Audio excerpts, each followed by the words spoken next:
Dreaming of a day when you can step outside and the air won't literally hurt your face? Well, if you're wanting to take a 2022 Disney World vacation during spring break season, then keep watching because I'm about to expose the good, the bad, and the unexpected.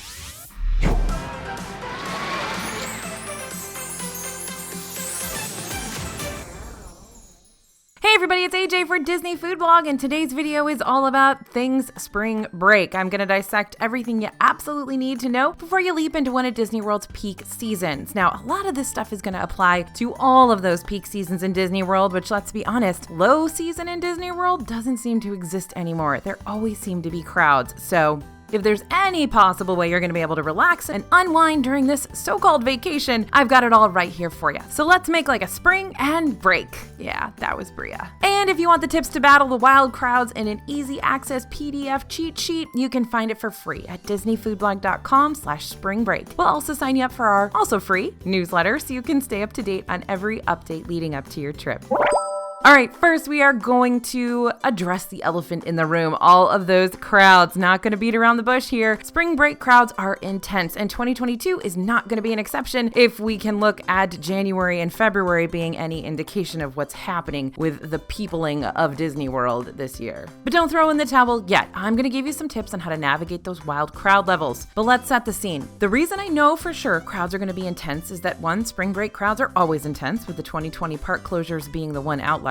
2, January and February have already been experiencing some majorly packed out park days in 2022, and that's supposed to be their slow season. And 3, many room reservations and dining reservations are already booked up for spring break. Okay, now that I've successfully predicted the future and boggled all your minds, let's look at how a Disney World peak season is going to affect you and your travel party. Let's start with rides, because the parks are going to be crowded and you're going to start seeing major lines for rides everywhere. Even walk-on rides will have significant waits. During last year's spring break season, we saw the line for Dinosaur in Disney's Animal Kingdom extend not only outside its building, but all the way past Chester and Hester's Dino-Rama sign, while the Triceratops Spin aerial carousel was racking up a 30-minute wait. And trust me, that's way too much time to stand in line for that one. In Epcot, wait times for Spaceship Earth were pushing 35 minutes and Soarin' averaged around 50. Not too bad, but that's a long time to wait for a ride. And at Magic Kingdom, we started to see lines for Space Mountain wrap around the Galactic Gateway outdoor stage, while Pirates of the Caribbean maxed out at a whopping 75-minute wait. So how can you still have a fun trip hitting up the rides when nearly every attraction is requiring you to wait?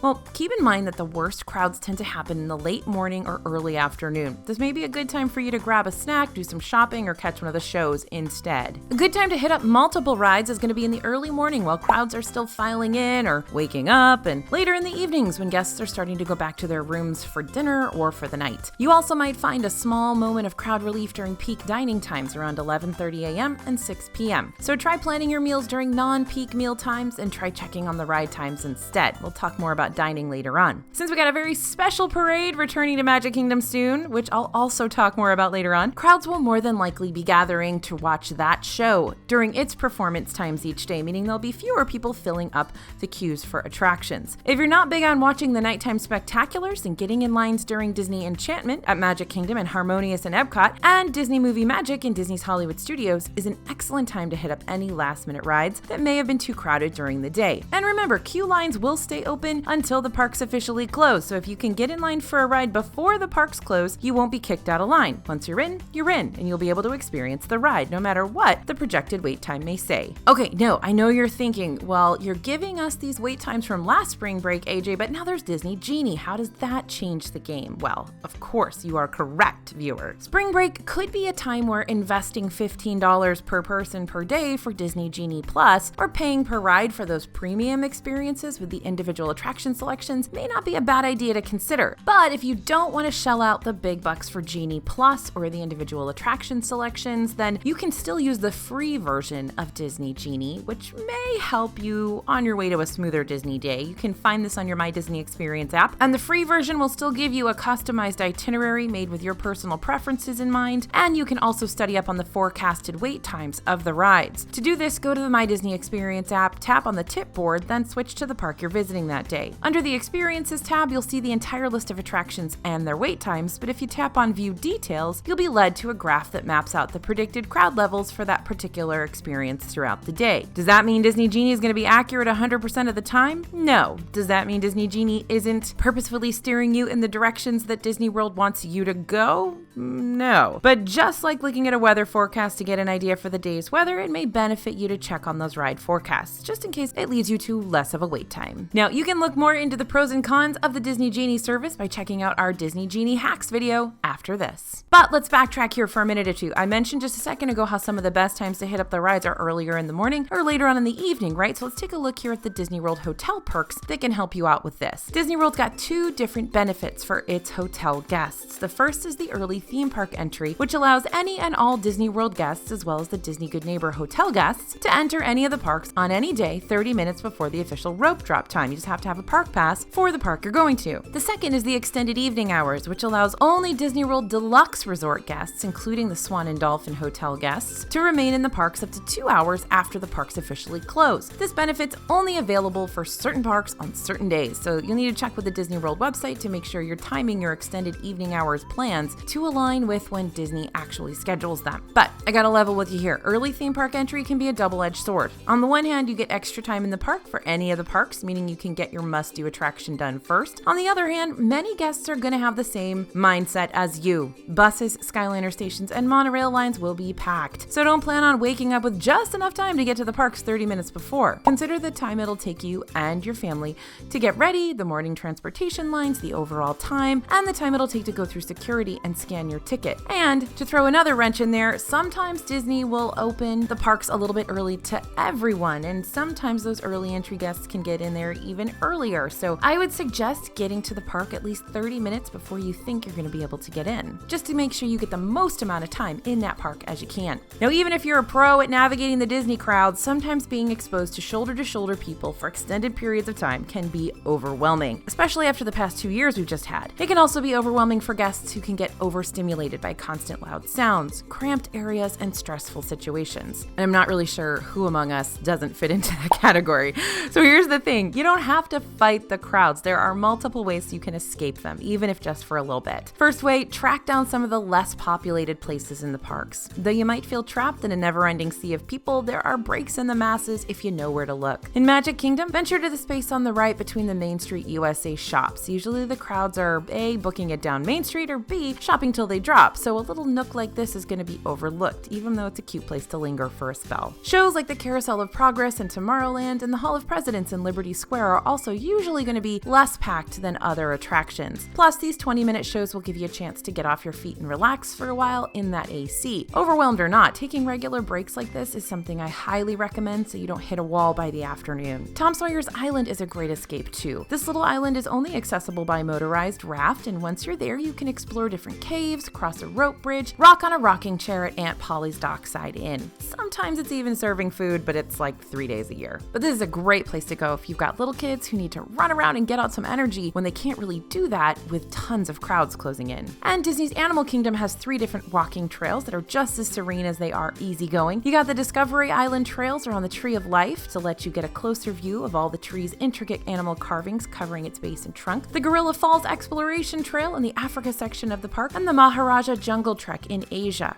The Gorilla Falls and Maharaja Jungle Trails both feature animals native to their countries that you can say hello to in passing. And you might also want to take the Wildlife Express train over to the other section of the park, Rafiki's Planet Watch, for a less busy section to explore. Here, you're going to be able to pet animals at the affection section, learn how to sketch popular animated characters at the animation experience, and visit the veterinary treatment room at the conservation station. Over in Hollywood Studios, you're all about that hustle and bustle, but there are still places you can explore that aren't nearly as people-y. Before you enter Toy Story Land, you can linger around Pixar Place. There's not a lot going on here because the Incredibles meet and greet that's usually in this section of the park isn't happening. So grab yourself a Num Num cookie and find a bench in this alleyway for a few minutes of relaxation. And ever since Star Wars Galaxy's Edge opened its doors, Star Wars Launch Bay over in the animation courtyard has seen a lot less traffic. So if you still want to immerse yourself in the Star Wars lore, but you also want to step away from Batuu for a bit, the Launch Bay will provide you with a self-guided tour of Star Wars memorabilia you'll probably remember from the movies. Now, if you're a history buff or you just have a deep appreciation for the man and mouse who started it all, the Walt Disney Presents walkthrough exhibit through the life and career of Walt Disney and his company could be for you. You'll see where he got his start in animation and how his parks took the world by storm through a series of displays, antique props, and models. You might also see a few nods to what's coming up.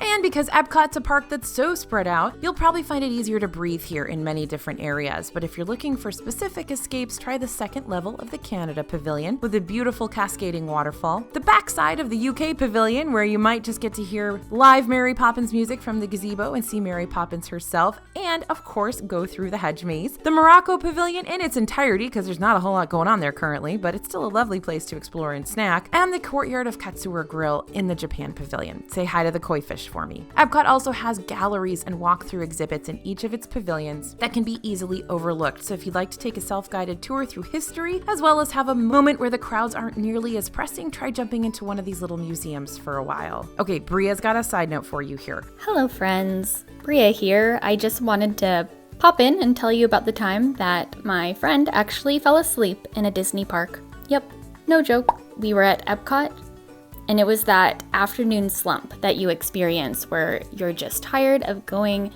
20,000 plus steps per day. And so we slipped into the Shanghai exhibit in the China Pavilion of Epcot, and he fell asleep on one of those side benches. Of course, I had to wake him up. You know, you can't just curl up and take a cat nap in the Shanghai exhibit or like anywhere in Disney, but it just goes to show you that these little exhibits are air conditioned, they're peaceful, and they're not super crowded. So take advantage of it if you want to escape for a little bit. Agreed, Bria. I think I've probably done that before myself. It is super chill in that Shanghai exhibit. If you or someone in your family has a cognitive disability, there are several rest areas that can provide you with just a little more time to break away for a bit. You can learn more about these services on the Disney World website and through the Disability Access Services section of the My Disney Experience app. But if you don't have time to research all that before your trip and you're needing an escape ASAP while you're in the middle of your park day, track down a cast member and ask them to lead you to a break area for some much needed downtime. It's also important to remember that you don't have to stay in the parks if it gets too overwhelming. You can totally go back to your hotel room to relax by the poolside, make a reservation for a nice meal at a Disney Resort restaurant, enjoy the resort's recreational activities, and even shop in Disney Springs before those evening crowds roll in. Now, are you worried that your kid's gonna lose you in the park during these high-level crowd days? Don't stress, parents and guardians. There are several ways you can prepare and plan just in case you get separated from the group, just to put your mind at ease. Because in Disney World, the kids are never lost. It's the parents who are lost. So first, wear bright clothing. Clothes that are neon colors, like that highlighter yellow, orange, or pink, are easy to spot in a crowd rather than neutral colors. Second,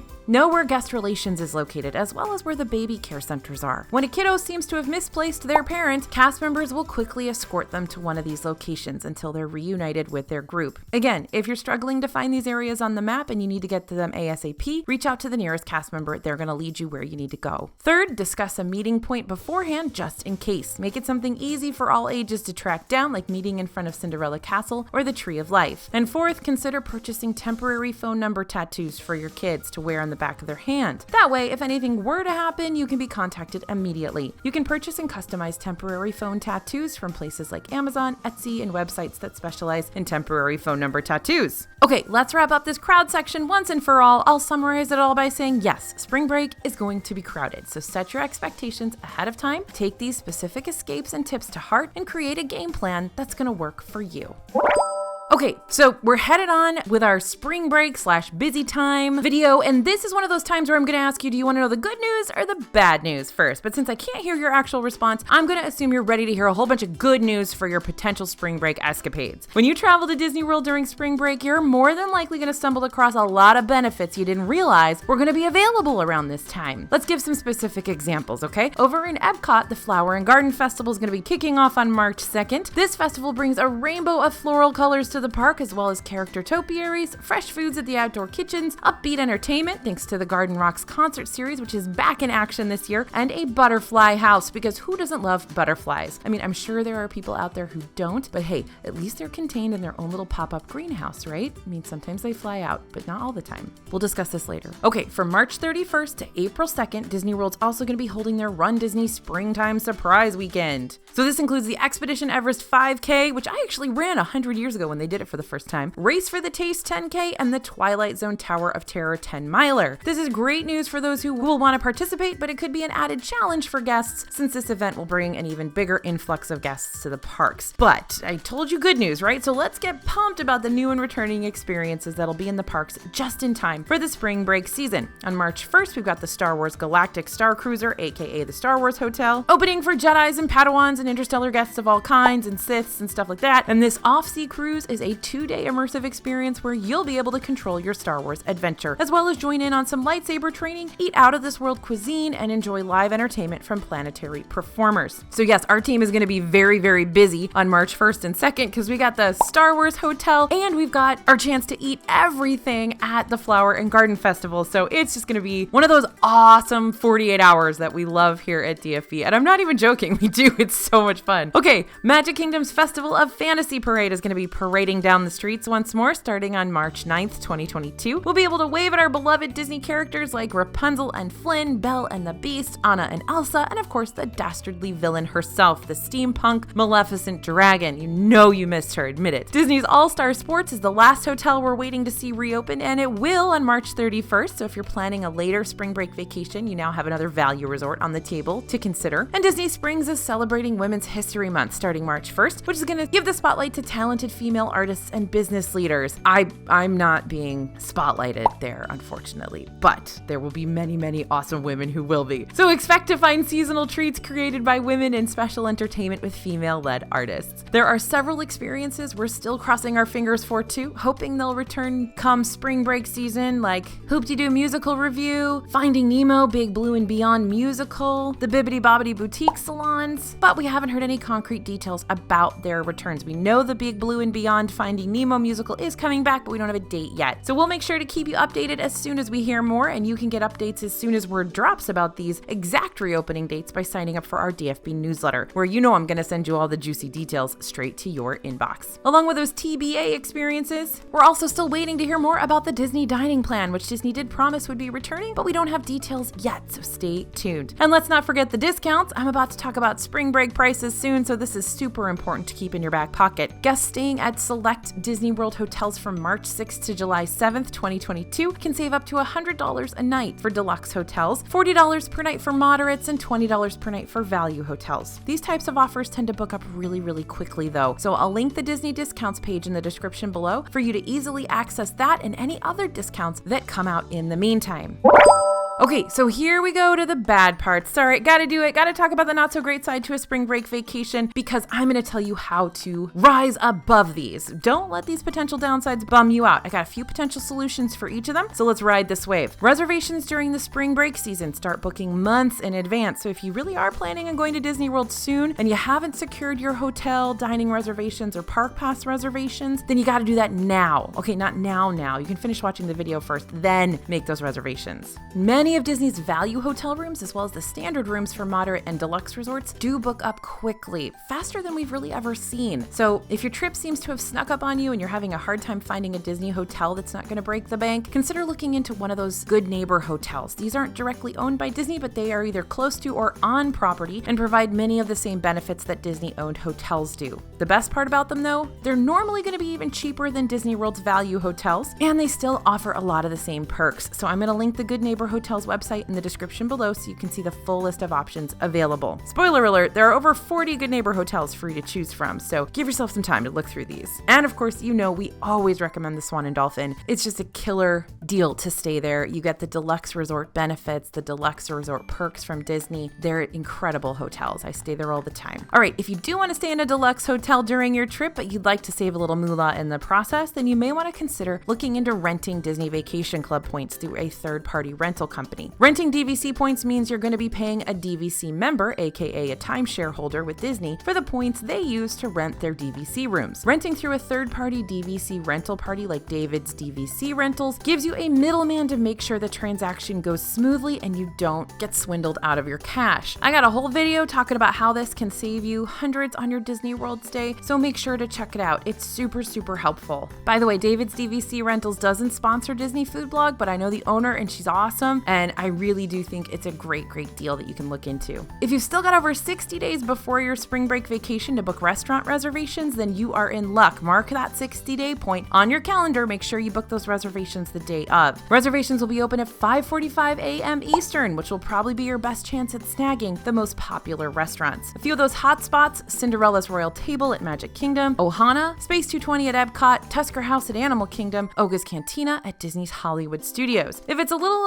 less than 60 days before your Disney World vacation, though, don't think you've missed out on all your reservation opportunities. You can still check and see what's available to reserve at any time on the Disney World website by using the check availability tool on any individual table service restaurant's page. From there, enter the size of your party and select the time, breakfast, lunch, or dinner you're hoping to dine. The website will be able to show you what, if any, reservations are available. You can also make reservations through the My Disney Experience app or by calling 407-WDW-DINE-3463, which will connect you with a dining agent. If you're not seeing any times available for the restaurant you're wanting, don't give up yet. Try checking later on. Sometimes other travel parties will have to cancel their dining reservations, meaning there's the off chance you could swipe it up. If you have a bigger travel party, try breaking up the group between multiple tables. Restaurants will have an easier time accommodating multiple groups of 3, but they'll have a pretty limited option for groups of 9. Also, try searching for dining reservations during non-peak dining times. Reservations for restaurants book a lot faster for prime lunch and dinner hours than they do for in-between times like 2 to 4 p.m., so you may have a better shot there. Another great dining tip: don't forget about the mobile walk-up wait lists that you can access through the My Disney Experience app. If you're struggling to find a reservation beforehand, the mobile walk-up waitlist and last-minute dining reservations might be able to point you toward an open restaurant reservation the day of your visit. Although this is a super nifty tool, I don't recommend relying on it, especially while the crowds are so thick during spring break. Try securing a reservation first, or plan on dining at quick service locations, which can also be quite tasty depending on where you go. Now, last dining tip here: because Disney World requires you to cancel your dining reservation 24 hours in advance so you don't get charged on a no-show, you'll find a lot of restaurants start to open up about 24 hours before you want to dine there. So go ahead and check the day before and see what's starting to open up for the next day. Okay, next type of reservations we need to talk about: Park Pass reservations. You can make these after you purchase your park tickets. Yeah, I know it's an extra step, but Disney will lead you directly to where you can make your reservations right after you purchase, and the reservations themselves will only take a few minutes to secure. My advice though, check on Park Pass availability before you purchase your tickets to make sure you're not buying a park ticket for a time when the specific place you want to go is already filled up. Remember, Disney World tickets do have a range of times in which you can use them, so if, say, Magic Kingdom is booked on the Saturday you were planning on hitting it up, then you may want to try reserving a spot for it earlier in the week when it is still available for reservations. You can check the availability calendar on the same page where you can make theme park pass reservations. Just don't forget about this step though. Just because you have a theme park ticket or a dining reservation does not mean you'll be able to get into the parks. You gotta have your park pass reservations made too. So let's say you want to make a park pass reservation for Magic Kingdom, but the entire week you'll be in Disney World is already booked for this park. What then? Well, you got a couple options that aren't guaranteed for success, but they can be successful. First, you can play the waiting game. No fun, I know, but just like dining reservations, park pass reservations may need to be canceled by guests from time to time, or more park passes could be made available by Disney later on, so if you keep checking back, you may get lucky. Second, grab a park hopper pass. Let's say Disney's Animal Kingdom has availability during your visit and Magic Kingdom doesn't. You can make a park pass reservation for Animal Kingdom and start your day there. Then when 2 p.m. rolls around, you'll be able to use your park hopper and hopefully be able to hop over to the Magic Kingdom without a park pass reservation. Again, this plan isn't foolproof. Hopping to the second park of the day is still subject to capacity, but it might be the plan C or D you're looking for when plans A and B let you down. Okay, I've talked your ear off about reservations, so let's move on to the dreaded surge pricing conversation.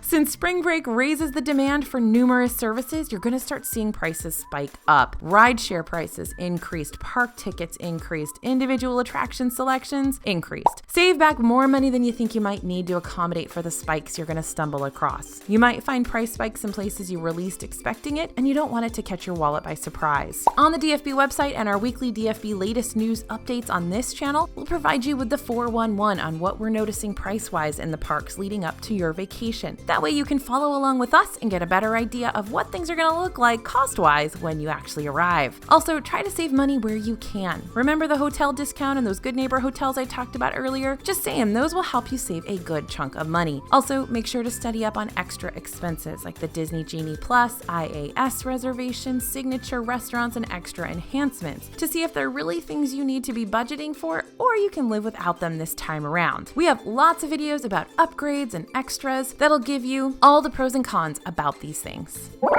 Okay, next section of this video, packing and timing. Let's get into the details here. So Orlando in March and April can be pretty fickle weather-wise. Some days it'll be absolutely perfect, not a cloud in the sky, tame temperatures, peaceful, serene, glorious. Other days it'll be cold. The mornings will start cold and possibly warm up by the afternoon, but then drop down again come nightfall. And then you've got your constant afternoon rainstorms that like to pop up and either last for a whopping 15 minutes or the remainder of the day, depending on Orlando's mood. Or maybe it's just going to be really, really hot during your visit. Who's to say? Orlando's got a mind of its own. Although rain patterns are tricky to follow, it's still good to look at forecasts ahead of time so you can get a good idea of what the predicted temps are going to look like during your visit. When you pack, make sure you pack clothes you can easily shed, so layer, and put away in the bag you take with you inside the parks, like jackets, hoodies, extra socks, scarves, leggings, hats. You get it. Also, you're going to want to pack extra face masks so you have multiple clean ones you can access every day of your trip. Currently, face masks are still required for all guests 2 and older at indoor locations on Disney World property. Outdoor locations still have face masks as optional, but be sure to keep watching our videos and paying attention to our newsletter for when that might change. So how long does spring break season last? Well, spring break isn't just 1 week, it's a range of weeks, and it tends to start at the beginning of March and last throughout early April. Because not every school has the same spring break, so you're gonna get waves of groups from different locations depending on when the week-long break officially kicks off for them. But if you wanna know when Orlando's spring break week is this year, since that's when locals will start hitting up the parks as well, theirs will span from March 14th to 18th. So yeah, even if you plan a March or April Disney World vacation before or after your school district's spring break, there's gonna be other spring breakers there that had different weeks than you.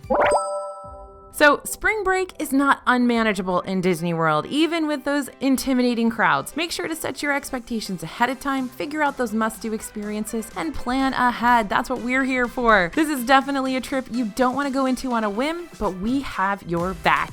Stay tuned to DFB Guide, go check out our website, follow us on social media, buy our book, that Disney Food Blog Guide to Walt Disney World Dining, man, that thing is super, super useful, if I do say so myself. You can find it over at dfbstore.com. Use code YouTube to get a discount, and it's a 100% money-back guarantee. If you don't like it, no problem, we got your back.